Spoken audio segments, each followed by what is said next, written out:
Ya, puede empezar nomás. Listo, muchas gracias. ¿Listo? Vamos a presentar el caso clínico número 6 de un síndrome de hiperglicemia. Como introducción, bueno, es importante tocar el tema de este síndrome de hiperglicemia debido pues a la prevalencia de la diabetes mellitus, ¿no? Últimamente tenemos un aumento de la prevalencia de la diabetes mellitus, un aumento de la mortalidad prematura en casos, ¿no?, de diabetes, ¿no? Y sobre todo en países pues con bajos o medianos ingresos, en países subdesarrollados, ¿no?, en el cual ya se ha constituido como un problema de salud pública, ¿no? Y está asociada obviamente a gran morbilidad y mortalidad, ¿no?, lo cual va a traer un impacto económico y también en la calidad de vida, ¿no? La diabetes mellitus, como bien saben, es una enfermedad metabólica crónica, progresiva, que se va a caracterizar por la hiperglicemia secundaria a una reducción en los niveles de insulina o la resistencia a sus efectos, ¿no? O sea, el páncreas no va a producir la insulina suficiente, o tampoco, por otro lado, puede ser que el organismo no la utiliza, ¿no?, eficazmente. Todo esto, ¿no?, nos va a dar esta hiperglicemia, que con el paso de los años pues va a generar un daño en los órganos, especialmente a nervios y vasos sanguíneos, ¿no? Lo importante aquí, ¿no?, como en todas las enfermedades donde se puede ver la prevención, es la prevención, ¿no? Mantener nosotros una dieta saludable, hacer actividad física regular, ¿no?, mantener un adecuado peso corporal, evitar ciertos factores pues, de riesgo del tabaco, ejemplo, ¿no? Lo cual va a hacer pues, que nosotros podamos prevenir, ¿no?, o en todo caso retrasar la aparición de la diabetes, ¿no?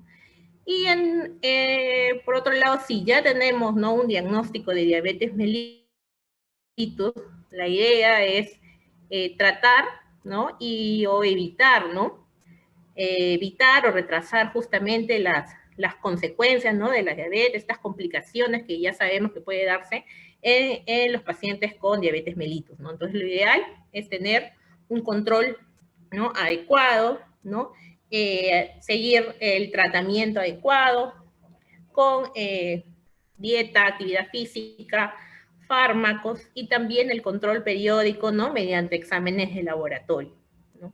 Entonces tenemos la parte de la prevención, ¿no? No queremos más pacientes con diabetes mellitus, hay que hacer toda la parte de la prevención, ¿no? La parte central también que justamente vamos a ver en el laboratorio, la parte del diagnóstico, ¿no? Hacer un diagnóstico adecuado, oportuno. Eso también es lo que vamos a ver justamente y que nos ayuda mucho el laboratorio, ¿no? Vamos a ver el diagnóstico y luego también el seguimiento del paciente, también con pruebas de laboratorio, ¿sí? Porque todo eso, como les digo, ¿no?, evitando las complicaciones, ¿no?, que pueda tener ese paciente. Sabemos pues que la diabetes es una importante causa de ceguera, de insuficiencia renal, podemos tener accidentes cerebrovasculares, vemos muchos casos también de amputación de miembros inferiores. Entonces, todo eso es a los que nos queremos llegar, ¿no? Mantener, en todo caso, si tenemos un paciente con diabetes, controlado adecuadamente, ¿no? Y retrasar o evitar estas complicaciones. Por eso la importancia, ¿no?, de este tema. Entonces, en este caso clínico, nuestro objetivo es primero identificar qué exámenes de laboratorio utilizamos en el diagnóstico y en el seguimiento de los pacientes con diabetes mellitus, ¿no? El laboratorio juega un rol muy importante en el diagnóstico, ¿no? Acá en la parte del diagnóstico tenemos los criterios ADA, ¿no? Que el último justamente corresponde a este criterio ADA del 2020, ¿no?, donde figuran todas las pruebas de laboratorio que se utilizan, ¿no?, para el diagnóstico de la diabetes mellitus, ¿no?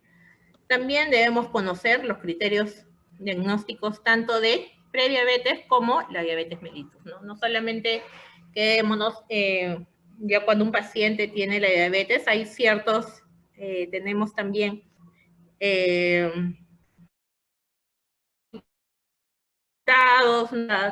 los criterios también, ¿no? Para los casos de prediabetes, ¿no? Pacientes que su glucosa no está normal, si no vienen a hacer un resultado ya como para dar un diagnóstico de diabetes, presentan resultados sanguíneos alterados, ¿no? Que ya están considerados como casos de prediabetes. Estos pacientes también deben ser monitorizados, ¿no? Diferente al resto de pacientes, estos pacientes con prediabetes deben ser monitorizados anualmente, ¿no? La monitorización en general de las personas hay que tener en consideración que personas con sobrepeso, obesidad y que tengan asociado otro factor de riesgo, por ejemplo, ¿no? Antecedentes familiares, hipertensión, la raza en mujeres, síndrome de ovario poliquístico, etcétera, una lista de factores que tengan el sobrepeso, obesidad, más algún factor de riesgo asociado, deben estar, se debe hacer el cribado, ¿no? Se debe buscar en estos pacientes si hay diabetes mellitus. Si tenemos alguna prueba alterada dentro de, que nos pueda calzar como diagnóstico de prediabetes, estos pacientes deben controlarse, como les dije, anualmente, ¿no? En caso si todo estuviera normal, el control es cada 3 años, ¿sí? Y, bueno, y por último también vamos a conocer algunas de las complicaciones que se va a presentar en los pacientes con diabetes mellitus, y vamos a poder ver esto a través de los exámenes de laboratorio también.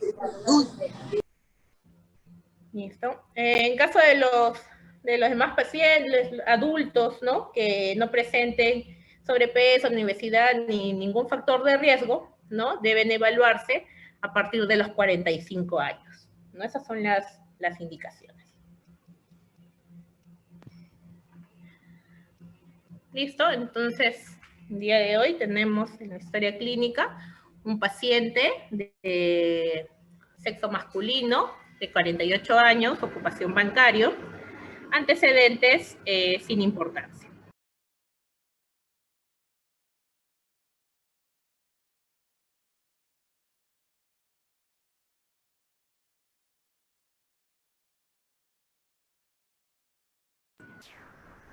Bueno, el paciente nos relata que en los últimos 3 meses ha aumentado 8 kilos de peso. Jugando un partido de fútbol se hace una herida en el tercio inferior de la pierna izquierda, la cual se ha ulcerado y hasta el momento no cicatriza, ¿no? Esto hace 3 meses, pero además nota que en los últimos 15 días ha notado que el apetito se ha incrementado, tiene mucha sed y se levanta en las noches para orinar, ¿no? En una oportunidad también presenta mareos, ¿no? De más o menos 10 minutos con pérdida del conocimiento aproximadamente a media.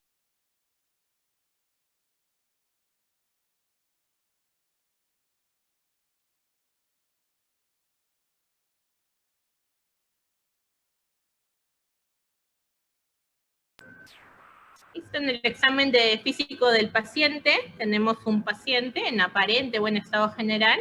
Sin embargo, al pesarlo y tallarlo, el paciente presenta una talla de 1.70 y un peso de 89 kilos, ¿no? Acá sería importante, como dice abajo, calcular el índice de masa corporal, ¿no? No estoy diciendo que el paciente es obeso, pero igual hay que hacer el cálculo del índice de masa corporal.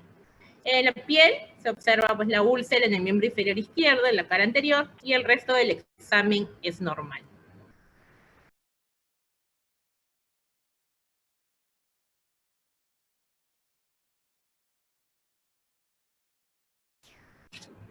Bueno, entonces ante la sospecha, ¿no? Ante el diagnóstico que presenta, el diagnóstico diferencial o el diagnóstico que se plantea en el paciente, ¿no? El médico va a solicitar los exámenes de laboratorio.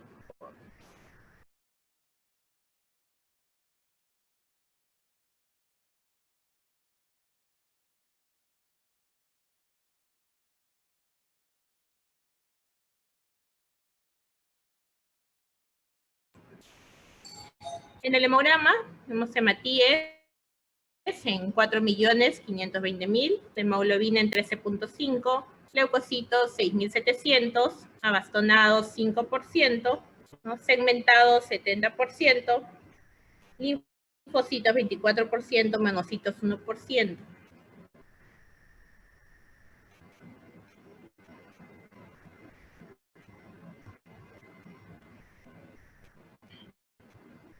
En la orina completa tenemos una orina de color amarillo, aspecto turbio, densidad 21, examen químico negativo, y en el sedimento se observan células escasas y leucocitos escasos. No, hasta ahí nada que nos llame la atención. También se solicitan pruebas de bioquímica, también es de sangre. Tenemos una glucosa en ayuna de 320 miligramos por decilitro, naurin 36, creatinina 1.2, colesterol 210 miligramos por decilitro, triglicéridos 270 miligramos por decilitro y una hemoglobina glicada de 10.2. En cuanto a la tolerancia a la glucosa, una glucosa basal en 219 miligramos por decilitro, a los 30 minutos 298 miligramos por decilitro, a los 90 220 y a los 120 minutos 198 miligramos. ¿No? Esta es, digamos, la parte central de nuestro caso, ¿no? Lo que vamos a ver, y justo hay que revisarlo y discutirlo ya cada uno con sus docentes. Lo que tenemos son los criterios diagnósticos de diabetes mellitus, ¿no? Según el ADA 2020. En esos, en las guías ADA, se va a incluir como exámenes utilizados en los criterios justamente a la glucosa en ayunas, ¿no? A la prueba de tolerancia oral a la glucosa y a la hemoglobina glicada, ¿no? También se considera una glucosa al azar. Entonces son criterios claramente establecidos y definidos, ¿no? En cuanto a lo que es la glucosa en ayunas, una glucosa normal, ¿no? Debe ser de 70 a 100. ¿No? Para ser considerado como criterio diagnóstico de diabetes, tenemos que tener una glucosa en ayunas mayor o igual a 126. ¿No? Todo lo que queda en el rango por dentro, ¿no? ¿Qué pasa si un paciente tiene 110, 115? Todo ese rango corresponde a prediabetes, ¿no? A partir de 101 a 125, ¿no? Será considerado como prediabetes. Eso es en cuanto a la glucosa en ayunas, ¿no? Otro criterio que tenemos es justamente la hemoglobina glicada, ¿no? La hemoglobina glicada, su valor normal debe ser menor de 5.7%, ¿no? Entre 5.7 y 6.4, en caso de prediabetes, y mayor o igual a 6.5, lo consideramos, se considera, ¿no? Criterio diagnóstico de diabetes. En cuanto a la tolerancia a la glucosa, ¿no? El valor que nos va a definir, ¿no? Y que se ha considerado es el valor de las 2 horas, ¿no? En la tolerancia a la glucosa, el paciente tiene que venir también en ayunas, se toma una glucosa en ayunas, ¿no? Una glucosa basal, se toma, se ve su resultado, ¿no? Y luego de eso, se le da una sobrecarga oral de glucosa, ¿no? Luego de esa sobrecarga, se toman muestras igual de glucosa, generalmente puede ser cada hora, ¿no?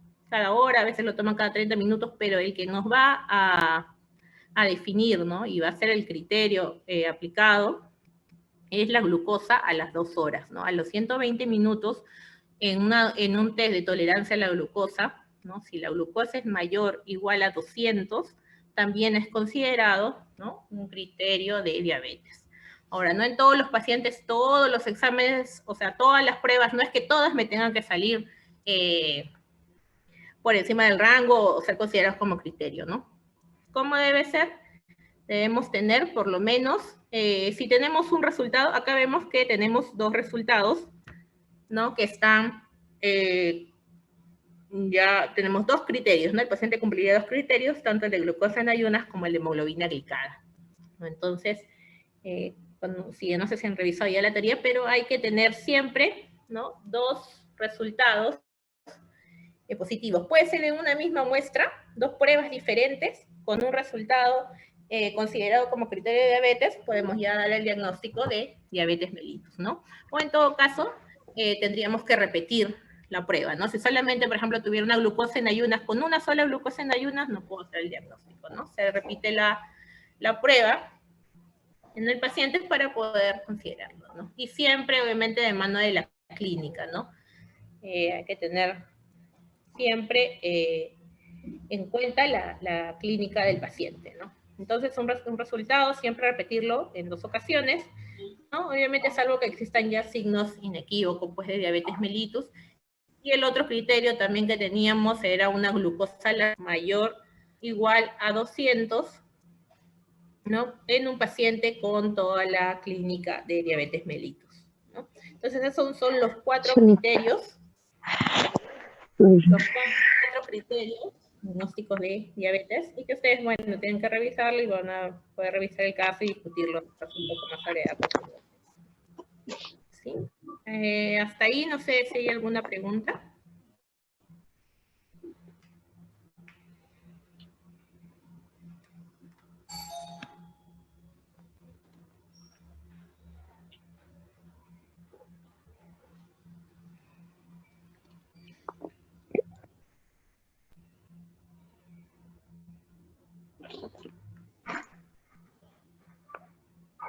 Bueno, hasta aquí lo que plantearían, pues, plantearían su diagnóstico, ¿no? Explicarían por qué están considerando su diagnóstico, ¿no? Discutirían con sus docentes, y luego de ver, vamos a ver un segundo episodio que tenemos con el mismo paciente, ¿no? Dice, ya luego que pasó, el paciente, bueno, fue atendido, se le prescribió, pues, su tratamiento al paciente, ¿no? Y luego ya, este es otro episodio, un segundo episodio, ¿no? Luego de 3 meses, ¿no? Después, ¿no? A raíz justo de un cuadro pulmonar bronquial, presenta paciente náuseas, vómitos y cefalea intensa, además de gran agitación, ¿no? Y lo que le solicitan, entre otras pruebas, ¿no? Pero en lo que nos vamos a centrar en esta parte, es justamente un examen de un análisis de gases arteriales, ¿sí? Donde se encuentra que el pH está en 6.9, un PSO2 de 29, y el bicarbonato en 2 milimoles por litro, ¿no? Asimismo, también se le dosan electrolitos, encontrando un sodio, ¿no? De 138, potasio en 3 y cloro en 92. Lo que tenemos que hacer acá es describir qué alteración del equilibrio ácido-base presenta el paciente, ¿no?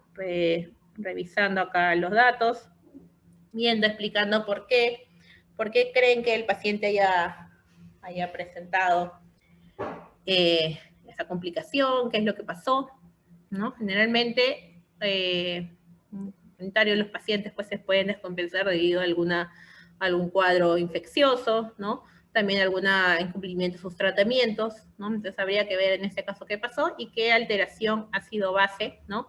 Presenta el paciente.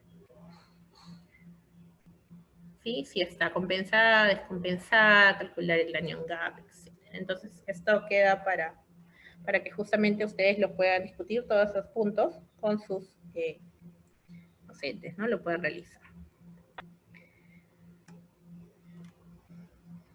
Bueno, no sé si tendrán alguna pregunta. Es tanto el caso clínico, ¿no? Como en la clase, ¿no? Hay que centrarnos claramente en la parte del diagnóstico de diabetes, ¿no? Donde están, como les digo, las pruebas de laboratorio, ¿no? Y conocer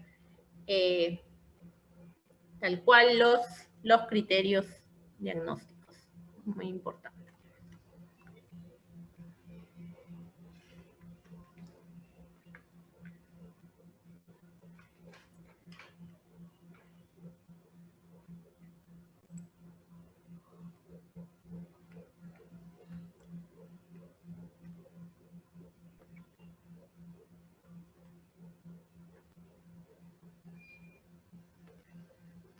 No se le escucha, doctorita. Sí, no sé, había preguntado si tenían alguna pregunta, alguna duda.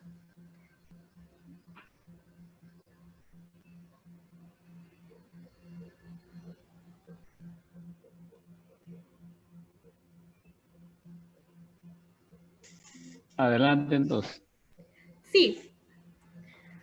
Ahí es donde termina el caso, ¿no? Lo importante es cuando ya hacen el análisis del caso clínico, ¿no? Como lo han venido presentando en los demás casos, presentan al paciente, su relato, ¿no? El síndrome principal, el diagnóstico también que están pensando, ¿no? Cómo llegan al diagnóstico, qué criterios vemos en este paciente, ¿no? Qué criterios diagnósticos encontramos en este paciente, qué criterios diagnósticos cumple, ¿no?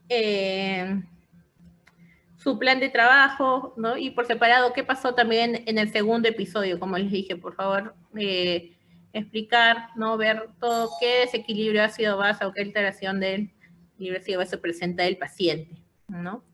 Importante también, para remarcar un poquito, en el seguimiento del paciente, ¿no? Hacer un diagnóstico adecuado, ¿no? Según el tratamiento, ¿no? Del paciente. Ahí preferentemente tenemos a la hemoglobina glicada, ¿no? Que nos va a reflejar pues, cómo ha estado la glucosa, no sé, en los últimos 3, 4 meses, ¿no? Nos ayuda bastante, no es necesario el ayuno, ¿no? Tiene una mejor estabilidad, sin embargo, en algunos sitios pues no está muy accesible, ¿no? Es obviamente mucho más costosa que hacerse un examen de glucosa, pero es muy importante siempre monitorizar al paciente, monitorizar que esté cumpliendo su tratamiento, ¿no? Y por otro lado también, yendo en el tema de las complicaciones que pueden presentar este paciente, en hacer un tratamiento adecuado, también utilizamos mucho, por ejemplo, en el laboratorio, el tema de la microalbuminuria, ¿no?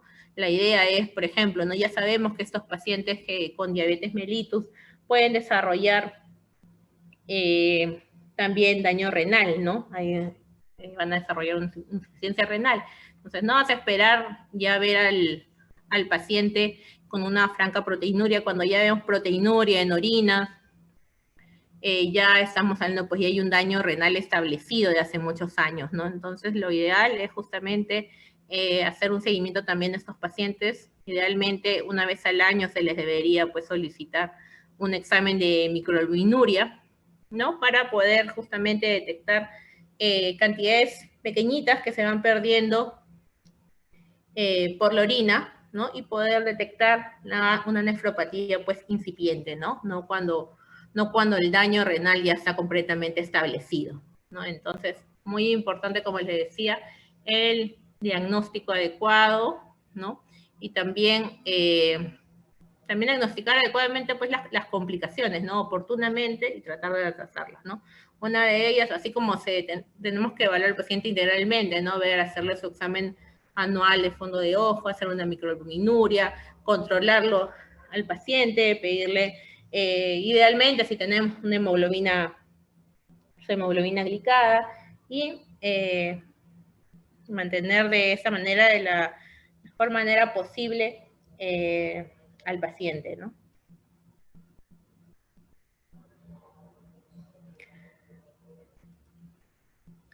Listo, no sé si algo más quieran añadir o consultar.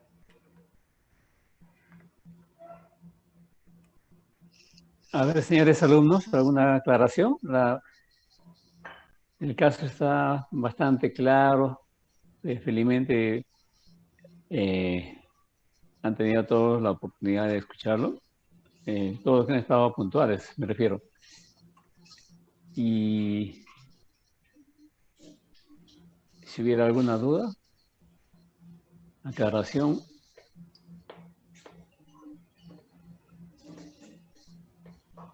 Es un bonito caso clínico, doctor. Es un caso normal, ¿no? O sea, un caso real. Sí, sí, claro, sí. La idea es que justamente podamos aplicar y ellos puedan ver, ¿no? La importancia de laboratorio y sobre todo la interpretación de los exámenes de laboratorio, ¿no? Todos podemos decir, no, sí, un examen está alterado, está arriba, está para abajo, pero hay que interpretar, ¿no? Todos los exámenes y toda la secuencia. Hay bastante ahí todavía por revisar, ¿no? Entonces, felizmente tenemos ahí un espacio para compartir con los alumnos y poder conversar ya en grupos pequeños, entonces les dejo también para que vayan resolviendo esa parte, pero es un caso, digamos, que se presenta, ¿no? Que se presenta en el día a día. Casos reales, ya. Casos reales, exactamente. La interpretación también del AGAD es importante, ¿no? Muy bien, doctora Bautista, muy gustoso de haberla escuchado. Ha sido está muy buena explicando y creo que aquí terminaría la reunión. Ok, sí. Gracias, muchas gracias. Gracias, Más hasta bien, la vista, pronto. adicionalmente, sé que ahora es un poquito difícil porque no podemos dictar la clase teórica presencial, ¿no? Pero de repente para aprovechar y reforzar algunos puntos, yo creo que en la parte de la teoría, ¿no? De diabetes, como les digo, los chicos, por favor, centrarse mucho en la parte de los criterios diagnósticos de diabetes. Cuando son criterios, así tal cual como está, que es la glucosa mayor o igual a 126, por ejemplo, una glucosa en ayunos, ¿no? Los criterios ya están establecidos, ¿no? Los valores están dados, todo está establecido en base al laboratorio, ¿no? Y en la parte de evaluación de la función tiroidea, por favor acordarse siempre, inicialmente evaluamos la función tiroidea con la TSH, ¿sí?